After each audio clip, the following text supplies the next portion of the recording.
people at the time thought that they could find something on Descartes was saying that these people in Chinese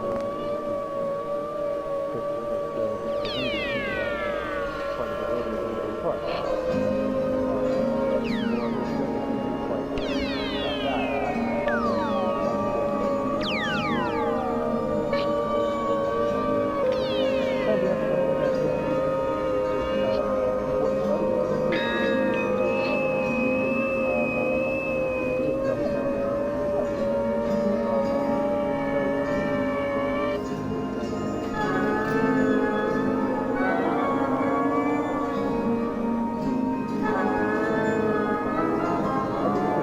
He was an 18th century Swedish scientist who made breakthroughs in physics, anatomy, and brain research.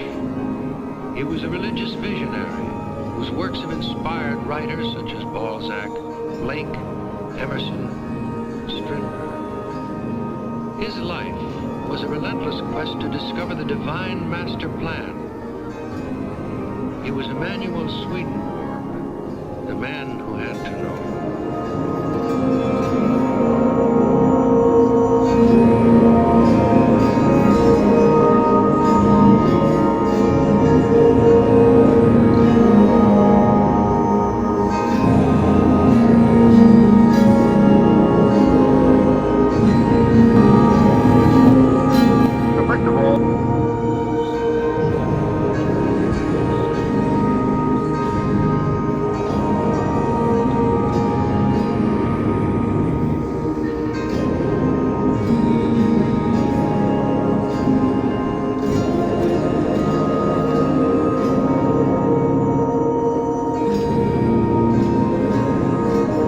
Emanuel Swedenborg, 18th century scientist, mystic, and philosopher, left behind a body of work that bridges the seen and unseen, the material and the spiritual. His ideas, once revolutionary, continue to offer profound insights for navigating modern life. This is the first installment of a three-part series exploring Swedenborg's most transformative principles. Today, we focus on what he called the science of spiritual reality, the foundational idea that the spiritual and physical worlds are intimately connected, governed by divine order and universal laws. Swedenborg didn't just theorize about the afterlife, he presented spirituality as a precise science, where love, wisdom, and purpose shape existence. In an age of fragmentation, his vision offers a framework to reconcile faith with reason, the individual with the cosmos. How can this principle help us today? By revealing that every thought, every action, resonates beyond the material, inviting us to live with deeper intention. Whether you're spiritual, secular, or somewhere in between, Swedenborg's Science of the Soul challenges us to ask, what if the universe is more meaningful than we've been taught to believe? In the next parts of this series, we'll explore how this principle leads to Swedenborg's radical views on love, human destiny, and societal renewal. But for now, consider this. What would change if we truly saw the spiritual and physical worlds as one interconnected reality? Stay tuned for part 2, and in the meantime, I'd love to hear your thoughts. How do you see Swedenborg's ideas applying to modern challenges?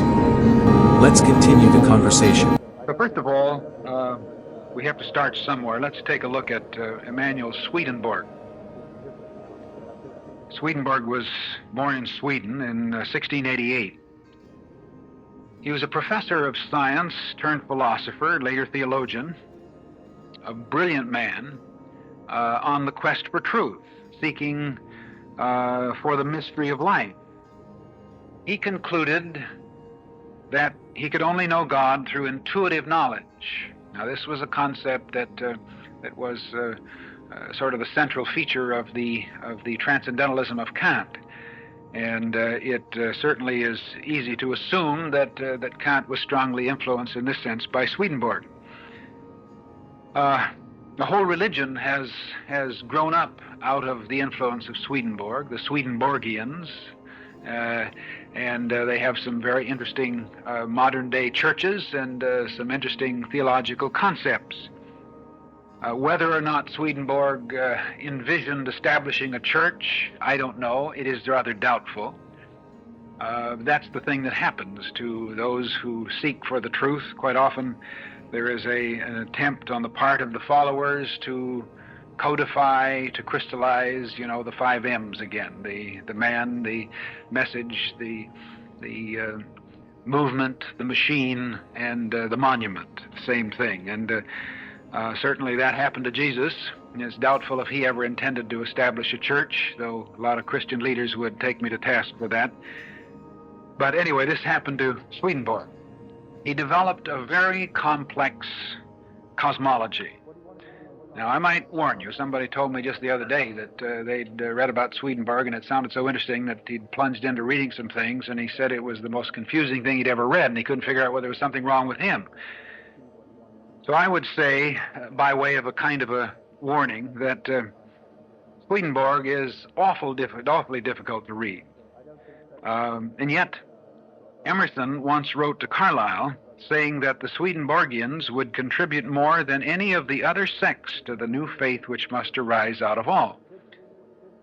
Perhaps Emerson foresaw the development of this particular influence on New Thought in America, in which Swedenborg has had an influence, directly and in some cases quite often indirectly. Now, this is not to say that the works of Swedenborg bear very much resemblance to the new insight in truth.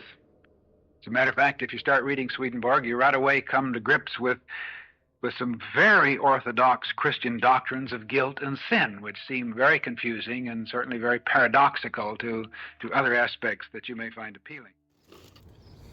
Hi y'all, Mitch here. Welcome back to my channel. Today we're going to do a deep dive into Swedenborgianism. It's the philosophy developed by Emanuel Swedenborg, who lived from 1688 to 1772.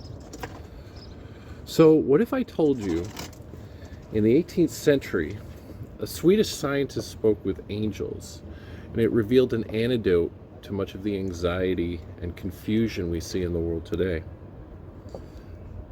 Emanuel Swedenborg's radical insights, once hidden in the footnotes of history, are now being rediscovered as a practical system for resilience, purpose, and deeper perception.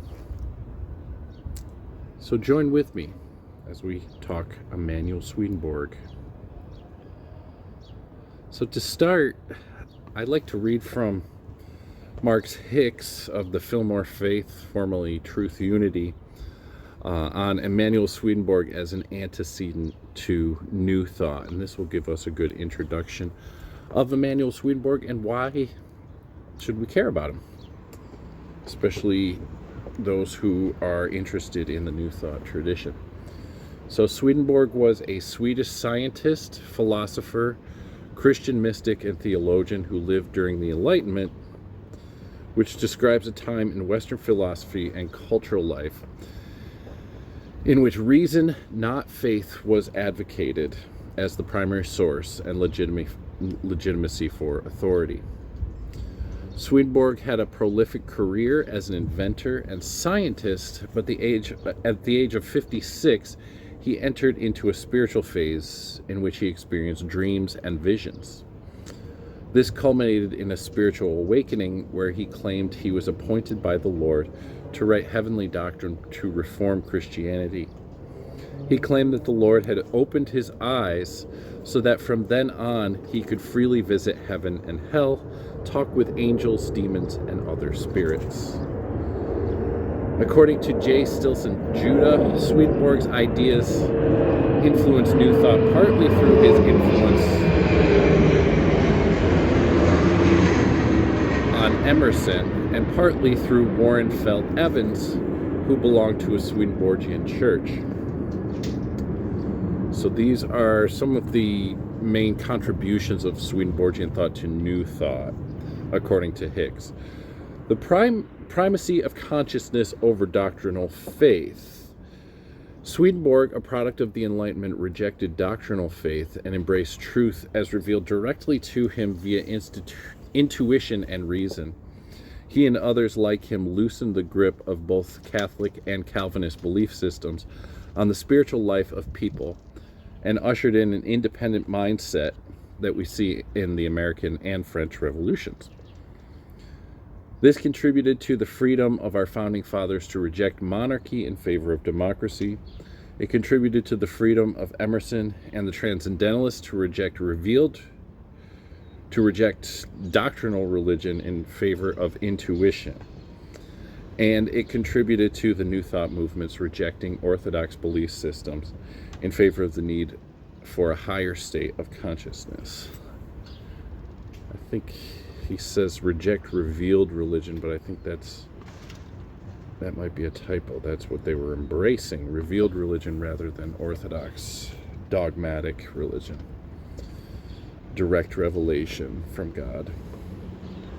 The other contribution was metaphysical Bible interpretation. So according to Hicks, Swedenborg believed that there was an interior spiritual sense revealed to him by the scriptures when his spiritual sight was open.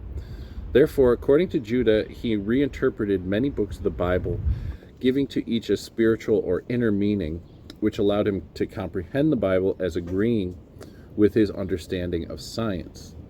This same spiritual interpretation of the scripture was done by Mary Baker Eddy when she wrote Science and Health with the Key to the Scriptures, founder of Christian Science, by Charles Fillmore when he compiled the Metaphysical Bible Dictionary, and by the Theosophical Society, which produced the Allegory Mystery Language. And then the third contribution that Hicks points to, although this is not the three main contributions that we are going to be looking at today, and I'll explain that in a minute, but the third contribution is mind, idea, expression. Swedenborg believed in a spiritual world and natural world corresponding to one another as cause and effect. The natural world was the image of the spiritual one, and both received an influx from the divine. Put a pin in that term influx. We'll talk about that in a bit. Similarly, both natural and spiritual man were recipients of the divine by influx. Each was a correspondent of the higher, and the higher was the cause of the lower, its effect. From these ideas, New Thought understands mind, God, emanating divine ideas, which, when combined with our thinking capacity, are expressed in the physical realm. This latter part is what we know in unity as the law of mind action. Swedenborg's teachings, then, for us, offer a toolkit, and we'll talk about how his ideas shaped movements from Transcendentalism to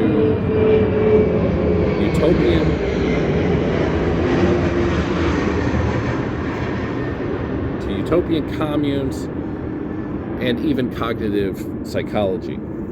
So we're going to break down Swedenborg's most potent ideas, not just as abstract theory, but as actionable steps that you can use in your life. Now, I'm going to be basing much of this on I think it's Alice B. Skinner's article, Swedenborg's Influence, The Power of Three Selected Ideas, or I should say chapter in the anthology Scribe of Heaven, Swedenborg's Life, Work, and Impact from 2005. So Skinner points to three main ideas from Swedenborg that had profound influence on people like Emerson, Whitman, George Inness, the painter, Helen Keller. So these three main ideas are spiritual reality, number one, in which she also includes under that first umbrella nature and spirit, seeing the spiritual architecture, the human as representative of the spiritual, and then spiritual growth. Now, the second idea that she points to is useful living. And this includes forging links to community and the value of appointed work. And she talks about how that's tied to Fourierism and associationism as well, which we'll get to. The third idea that is especially influential from Swedenborg is his concept of ways of knowing. And Swedenborg talks about love and wisdom as the essential godly essence of man. So Skinner talks about the ways of knowing as loving thought, knowing as inner process, and mystical ways of knowing. So, Skinner ultimately argues that Swedenborg's ideas empowered individuals to transform their various fields. She talks about art, politics, different fields, by first seeing beyond materialism, beyond the material, seeing the spiritual reality that's really more real than the material reality in Swedenborg's view. Second, acting with purpose. Again, this relates to the useful living principle. And third, pursuing deeper wisdom through these different ways of knowing. His influence persists in these movements that prioritize inner transformation, from Transcendentalism to spiritual thought, including New Thought. So that is why we're talking about Swedenborg today. So this series is going to give you a science-friendly lens on spirituality. Swedenborg, of course, started as a scientist. It will also give a religious sunshine law perspective, sort of an anti-guru approach to wisdom without blind faith, but just tested principles. That's why in New Thought, we call our tradition scientific science. And it will also give you immediate practices that you can use and try after you watch these videos. So, why am I talking about this now? I think Swedenborg has a message for today. In an age of burnout, shallow self-help, we see a lot of this online, in the online spiritual community. People giving bad advice and passing it off as spiritual. Swedenborg's fusion of logic and transcendence offers what neither pure materialism nor sort of a solipsistic, individualistic mysticism can. It offers a path that actually holds up and has held up through the centuries. The purpose of human life, Swedenborg wrote, is to be useful. But how? That's one thing that we're going to unpack in this series, one practical piece at a time. Now, the first principle that we're going to talk about is spiritual reality. Remember, that's the first principle that Skinner pointed to as being especially influential. So I'll read from Skinner's piece here. She says, one reader of Swedenborg has described his work as a system for encountering the unknown through the known. Another has called them golden keys to unlock the massive gates between the external and spiritual worlds. Indeed, one of Swedenborg's main themes is the notion that the spiritual is what is most real. The spiritual is not some shadowy phantom of material reality or some distant or future realm. It is, in fact, so much more real than materiality that, according to Swedenborg,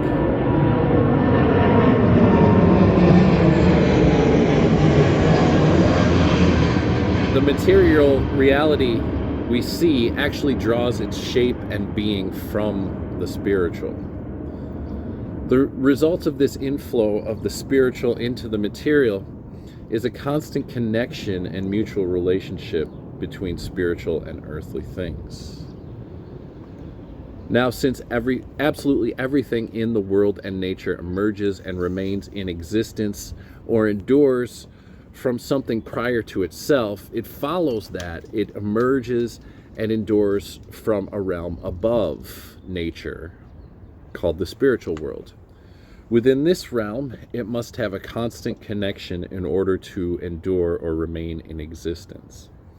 The conclusion follows then that the purer or deeper elements within nature, and therefore within a person, come from that realm, and that they are substances capable of receiving spiritual inflow. Swedenborg terms the connections between material and spiritual correspondences. He saw these correspondences as material symbols or natural representations of spiritual realities. Nothing exists in the natural world and its three kingdoms, he notes, that does not represent something in the spiritual world, or that does not have something in the spiritual world to which it corresponds. So this is related to Swedenborg's doctrine of correspondences, the idea of the correspondence between the material and spiritual world. Here's what Swedenborg has to say in Arcana Coelestia, part 1887. Inspiration implies that every detail of the word, within its historical narratives as well as in all other parts, has within it the celestial things of love or good, and the spiritual things of faith or truth. And so has divine things within it. From that which is inspired by the Lord comes down from him, coming down in fact by way of angelic heaven, then in some manner by way of the world of spirits down to mankind, with whom it presents itself as it enters in the letter. But in its first origins, it is something entirely different. In heaven, nothing belonging to the history of the world ever has a place there, but everything is a representative of something divine. And notice that everything is a representative of something divine. Nor is anything else ever perceived there, as may also be recognized to be so, from the fact that the things existing there are indescribable. Unless, therefore, the historical descriptions are representative of divine beings, and so heavenly things, they cannot possibly be divinely interpreted. The nature of the word in the heavens is recognizable solely from the internal sense. From the internal sense is the word of the Lord in the heavens. So, from this, what can we infer was Swedenborg's groundbreaking discovery that has the secret to help us with our lives today? It was that everything in the physical world corresponds to spiritual realities. As above, so below, but as below, so above as well. Your external circumstances are a perfect reflection of your inner state. And modern science confirms this too. Psychologists call it selective attention. We tend to focus on that which backs up our worldview. Our consciousness, our ego acts as a sort of thermostat regulating reality, always bringing us back to whatever we have that thermostat set at. So if we set it at a higher frequency, then we will live at a higher frequency. But if we are stuck, if we don't feel deserving, then we will be stuck in old patterns. The aristocracy of 18th century Europe. Some lived in a world of Rococo frivolities. For others, it was the age of reason, the Enlightenment. It was an era that turned from religious dogma to rational thought and science. Swedenborg, born in Stockholm in 1688, grew up in this world. an honors student at Uppsala University, he was skilled in 9 languages. As heir to his father's title, Baron Swedenborg was an active member of the Swedish House of Lords. A versatile inventor, his designs include a glider aircraft, the first known vehicle to incorporate aerodynamic principles necessary for flight. Appointed Royal Assessor of Mines in 1719, Swedenborg helped establish the sciences of metallurgy and crystallography. Swedenborg mastered all the sciences. He published over 70 treatises in Latin on subjects from astronomy to zoology. He anticipated many later findings, such as the molecular basis of magnetism and the nebular origin of planetary systems. But Swedenborg never considered science an end in itself. I was introduced to the natural sciences, and I studied them for 30 years. Thus I was prepared to understand the things which lie deeply concealed in man, and serve as an instrument for laying them bare. Swedenborg began this quest with an exhaustive study of human anatomy and physiology. His many findings include the discovery of the function of the endocrine glands. But by the 1740s, he focused all of his research on a single subject, the human brain. He was first to discover the synchronous action of the brain and lungs, the functions of the cerebellum and pituitary, the thinking and memory areas of the cerebral cortex, and the integrative action of the nervous system. Emerson wasn't the only one who saw Swedenborg as a shrewd scientist of the spiritual. The Argentine writer Jorge Luis Borges rejected labeling Swedenborg as a mystic and instead emphasized his practical engagement with both earthly and spiritual realities. Borges, the Argentine writer known for his metaphysical explorations, had sort of a complex fascination with Emanuel Swedenborg, one that defied simplistic categorization.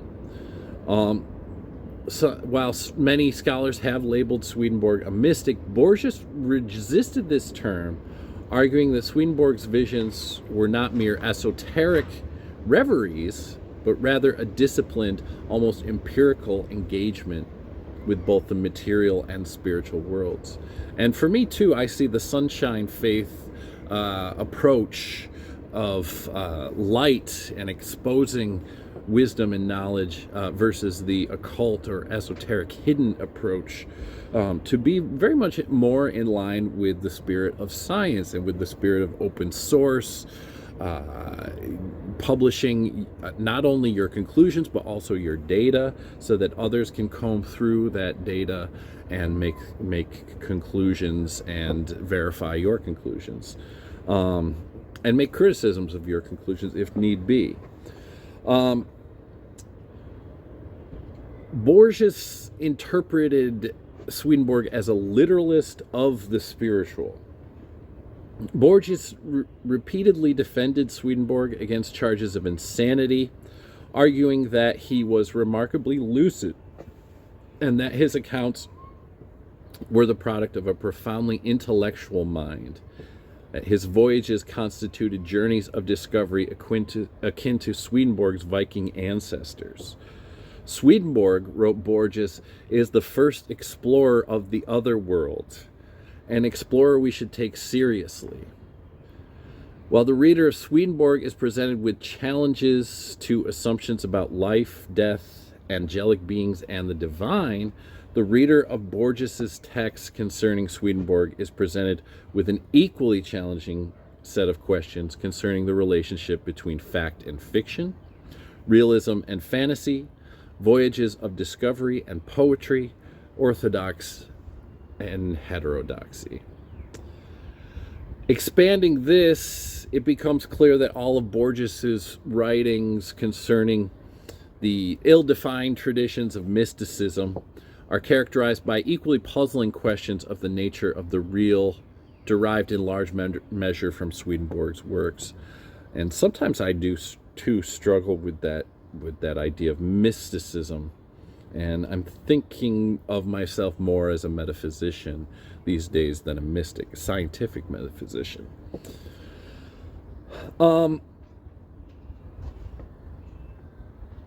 According to the book Borges, Swedenborg, and Mysticism by William Rowlandson, published in 2013, Rowlandson says, in his essay Testigo de lo Invisible, Witness of the Invisible, Borges wrote, Swedenborg did not consider himself a mystic. His intercourse with angels and demons was for him no more surprising than the commerce between a traveler and the inhabitants of a foreign country. For Borges, Swedenborg was not a passive dreamer, but an active observer of the unseen, treating the afterlife with the same methodical rigor he had once applied to geology or anatomy. This perspective aligns with Swedenborg's own claim in Arcana Coelestia, 1749-56, the things which I have related are true. I have seen and heard them. So, Borges distinguished Swedenborg from mysticism, which emphasized ineffable union with God. Swedenborg instead provided maps, hierarchies, and dialogues, concrete details that Borges found more compelling than vague ecstasies. However, he also criticized Swedenborg, certainly, noting in Other Inquisitions in 1952, the danger of Swedenborg is that his visions are too coherent, too logical, like a man who has visited hell and returned with blueprints, similar to Emerson's critique. Borges's rejection of the mystic label for Swedenborg underscores his view of the Swede as a paradoxical figure, a man who brought the empirical habits of the Enlightenment into the spirit world. For Borges, Swedenborg was less a seer lost in divine rapture and more a scrupulous witness, as he called him, who documented the invisible with the clarity of a naturalist. So we can read Swedenborg then not as a detached visionary, but as a thinker who saw the spiritual and material world as equally real and equally knowable, an idea that deeply resonated with Borges' own literary universe. Finally, Borges said of Swedenborg in 1976, he did not wish to be a mystic, he wished to be a citizen of the interworld. So we can all perhaps strive to become citizens of the interworld and to study the entanglement of those worlds in a scientific manner through affirmative prayer and affirmation. Spirits as reflections of his own subconscious. For example, he believed that an angel in a vision or dream corresponds to that which is angelic within ourselves. A demon corresponds to that which is demonic. And he developed a system to interpret this kind of imagery, which he called correspondences.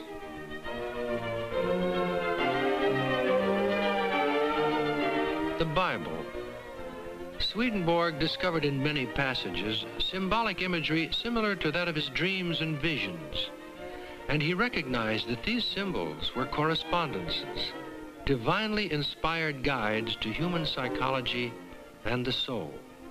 For example, the opening passages of the book of Genesis.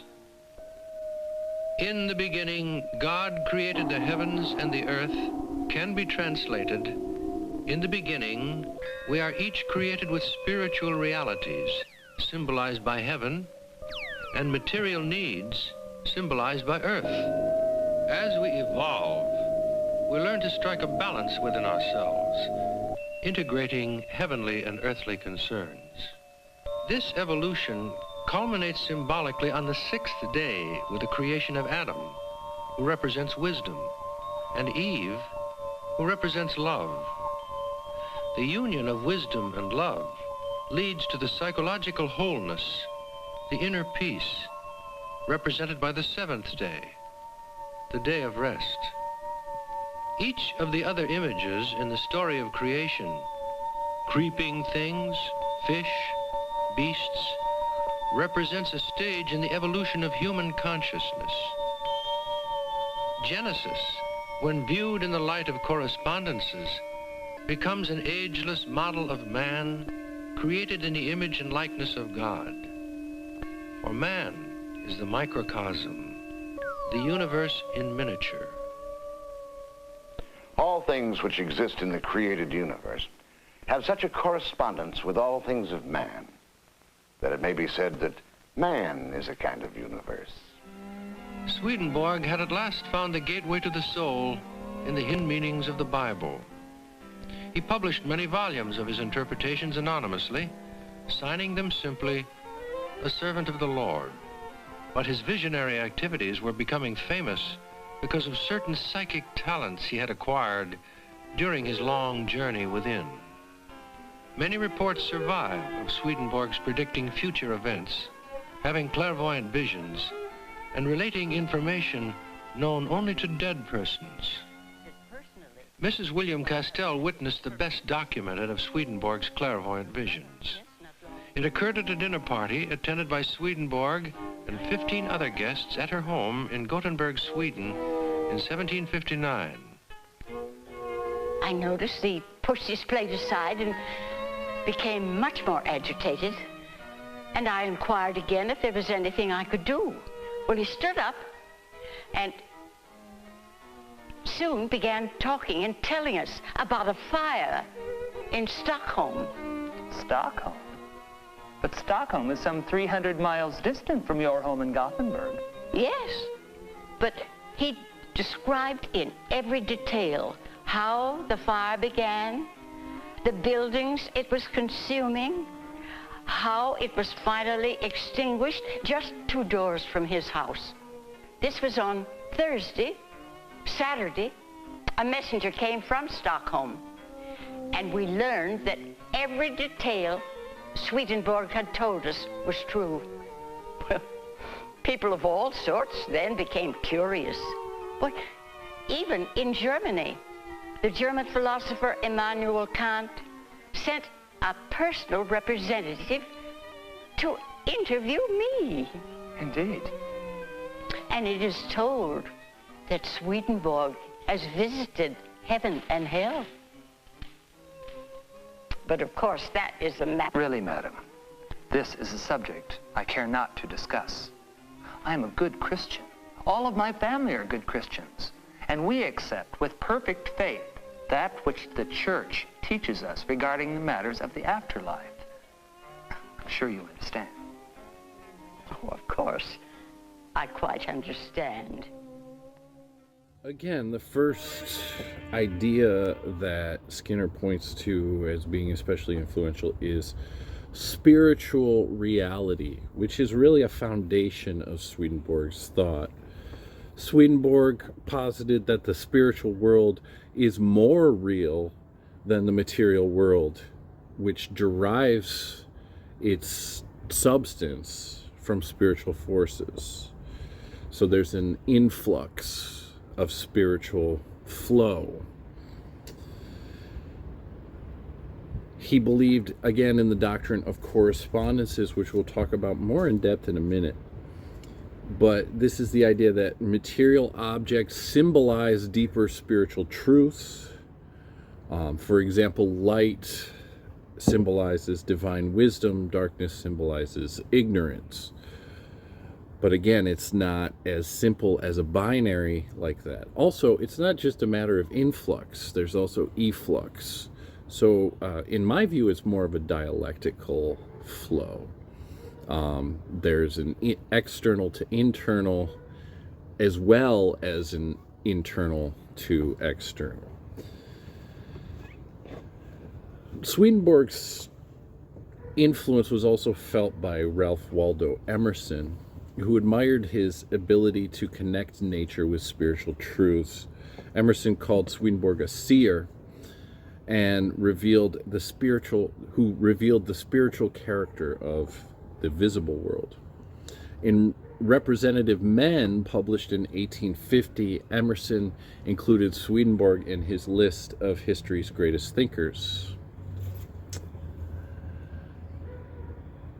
Swedenborg began his career as a scientist and engineer, contributing to fields like anatomy, astronomy, and mining. However, after a series of mystical visions in the 1740s, he shifted his focus to theology, claiming that direct divine communication with the spiritual realm unlocked a secret, hidden world. His works such as Heaven and Hell, published in 1758, and Divine Love and Wisdom, published in 1763, proposed that the physical world was a mirror of spiritual truths. This, again, was a concept that resonated with Emerson and the Transcendentalists. Emerson encountered Swedenborg's ideas through Samson Reed, a Swedenborgian minister whose observations on the growth of the mind, published in 1826, influenced his early Transcendentalist thinking. In Nature, published in 1863, Emerson echoed Swedenborg's doctrine of correspondences. He wrote, "The visible creation is the terminus or the circumference of the invisible world." So how can we apply this? What is the practical application of this idea of correspondences? Swedenborg's belief that material things like light, plant, or even human anatomy symbolize divine principles found application in Emerson's philosophy. For example, Swedenborg wrote that sunlight in heaven represents God's wisdom, a metaphor that Emerson also adapted in Nature. The sun illuminates only the eye of the man, but shines into the eye and heart of the child. So in this formulation, light symbolizes wisdom. Both thinkers also saw nature as a moral teacher and as natural law as something that needed to be harmonized with in order to have peace and harmony. Swedenborg's divine providence argued that even adversity had a spiritual purpose, an idea that Emerson expanded on in Compensation, published in 1841, where he said, "The moral law lies at the center of nature and radiates to the circumference." Still, despite his admiration of Swedenborg, Emerson did criticize him for being overly systematic. He wrote in Representative Men, "The genius of Swedenborg was locked in his system, and he was a colossal soul to whom no vision was allowed but his own." So I might agree with Emerson's formulation on that. Another person that was influenced by Swedenborg's law of correspondences, actually, but via sort of Emerson, was Walt Whitman. Again, I'll read from, actually, this is another piece in the Scribe of Heaven anthology by Robert H. Curven and David B. Eller, selected examples of Swedenborg's influence in Great Britain and the United States. They say, perhaps the most decisive insight of Hallengren's study of Swedenborg and Whitman, so they're referring to a different study in there, is his discovery that a study of correspondences as used by Swedenborg significantly illuminates a reading of Whitman. In the same manner that translating a translation back into the original language sometimes provides clarifying insights. For example, Whitman's famous title for his great collection of poetry, Leaves of Grass, presents an enigma that has always resisted explanation. Some light is shed on the question by Emerson's statement that we say of man that he is grass. However, using a Swedenborgian dictionary correspondences as an interpretive key, Hallengren is able to probe more deeply. The phrase, and then, so Jane Bennett actually looks at this a little bit more deeply as well. In her article, Influx, or actually book, and I love the cover of this book. She talks about doodles and the meaning of doodles. I think there is a deep spiritual meaning to doodles, which maybe I'll get to at one point. Again, Jane Bennett is a new materialist, so, not a new thought person at all. Actually very much grounded in materialist philosophy, but with a transcendent aspect to it. So in this book, Influx and Efflux, writing up with Walt Whitman, she talks about where the phrase influx and efflux comes from. Appears in the passage from Song of Myself by Whitman, which features a sea breathing itself in and out as waves, and an I partaking in that process. Here's the poem. Sea of stretched ground swells, sea breathing broad and convulsive breaths, sea of the brine of life and of unshoveled yet always ready graves, howler and scooper of storms, capricious and dainty sea. I am integral with you. I too am one phase of all phases, partaker of influx and efflux I. Influx and efflux, now this is returning to Bennett. Influx and efflux invokes that ubiquitous tendency for outsides to come in, muddy the waters, and exit to partake in new, lively, deathly waves of encounter. The process might also be called impression and expression, ingestion and excretion, immigration and emigration. Different names for the in and out, the comings and goings, as exteriorities cross always permeable borders to become interiorities that soon exude. The and of the influx and efflux is also important. It marks the hover, time of transformation during which the otherwise that entered makes a difference and is made different. And is the interval between influx and efflux, in the sense in which Thoreau says that poetry puts an interval between the impression and the expression. Poetry is here defined as an array of words able to induce a stutter or lag, a delay before a vibratory encounter becomes translated into a bite-sized nugget of human experience. We might say this is the way that human beings process enchantment, those enchanted moments. Bennett continues, Thoreau most often presents the influx of natural influences. Now we're talking about Emerson's student, Henry David Thoreau. Thoreau most often presents the influx of natural influences as a beverage that refreshes. Let me have a draught of undiluted morning air, he exclaims in the Solitude chapter of Walden. Morning air, if men will not drink of this at the fountainhead of the day, why then we must even bottle up some and sell it in the shops. But even the undiluted air calls for some filtering. It's put through the sieve of words, as Thoreau writes up his encounters in ways designed to maximize the refreshment effect. It's an interesting parallel with Swedenborg, that Swedenborg's influx of spirit renews and revitalizes the soul.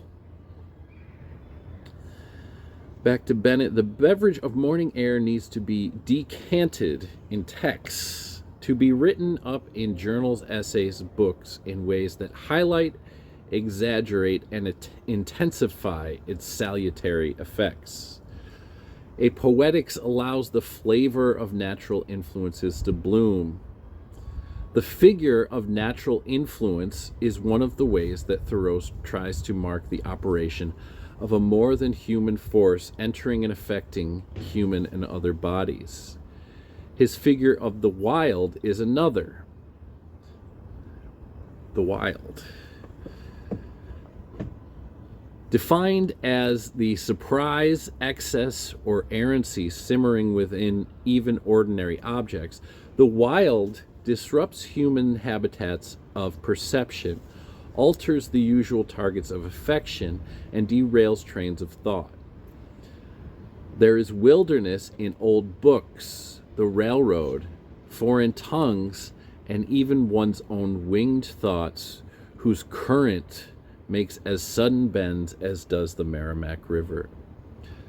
But the wild is most readily experienced in encounters with uncultivated and non-human things, such as the relentlessly buzzing mosquito, the disconcerting genealogy of Mount Katahdin, the dark fecundity of swamps, the bracing tonics and barks of trees, and, as we shall see later in the chapter, the hallucinogenic powers of plants, gases, or rain. The wild is but a step away from what Jack Halberstram calls the ferox. Though both terms mark forces that exceed human classification, the ferox or feral accents a ferocious indifference of human life to people and to the symbolic functions that humans mete out. Where Thoreau's figure of the wild gives nod to the indifference of nature, it tends instead to emphasize its allure. People are attracted to the wild because it enlivens as it disrupts. We need the tonic of wilderness to wade sometimes in marshes where the bitter and meadowhen lurk, to smell the whispering sedge where the mink crawls with its belly close to the ground. We will follow him as he is impressed by, digests, and decants that vitality.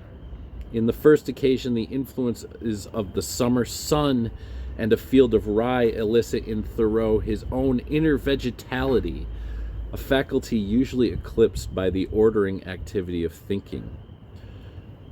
Too hot to think, what is activated instead is his plant-like capacity to receive outside impressions with equanimity and without judgment.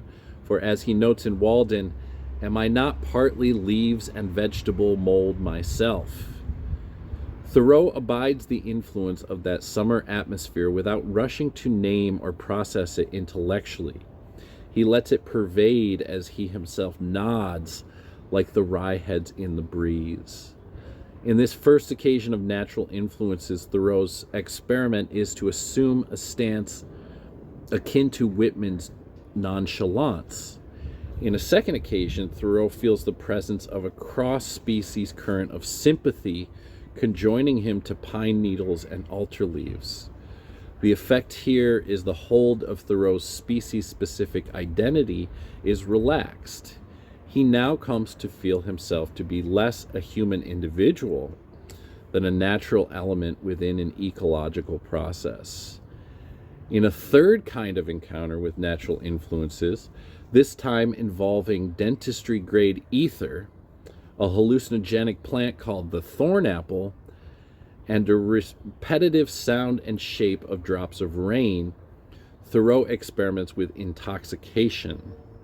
What is now staged is the non-benevolent, even toxic potential of natural influences. The wild becomes more ferox. As Thoreau drinks up outside influences to the point of intoxication, he imbibes a vitality unaligned with moral ideas and social norms, or even human survival. Natural influences he now sees have the effect not only of refreshing the stale thoughts of society, not only of exposing enchanting mimetic relays between people and plants, but also of challenging faith in a nature that's providential. Might providence itself be one of those stale thoughts? So providence, we talk about, is fate. Now, for me, I very much see nature, again, as God's expression. We are all one, right? And so, therefore, nature is as much part of me as I am a part of it. In fact, I am nature. My body is nature. And it is of God, of which we all are. So we all have that core essence of good to us, of light within us. And so I see that as a collective idea rather than an individualistic idea. Emerson said of Swedenborg, he lived to purpose, he lived to publish the law of the moral world, to deliver the tidings of the spiritual state, to announce the fact that the soul is not an organism, but animates all organs. Soul is not an organ, but animates all organs. So the soul is connected to everything else. We also, this idea of mind, idea, and expression. We are all an expression of an idea in the divine mind. Our body is the expression, our soul is the idea, and our spirit is the mind. I took up my abode in the woods on Independence Day, or the 4th of July, 1845. I went into the woods because I wished to live, deliberately, to front only the essential facts of life, and see if I could not learn what it had to teach, and not, when I came to die, discover that I had not lived. I had more visitors while I lived in the woods than at any other period of my life. But fewer came to see me on trivial business.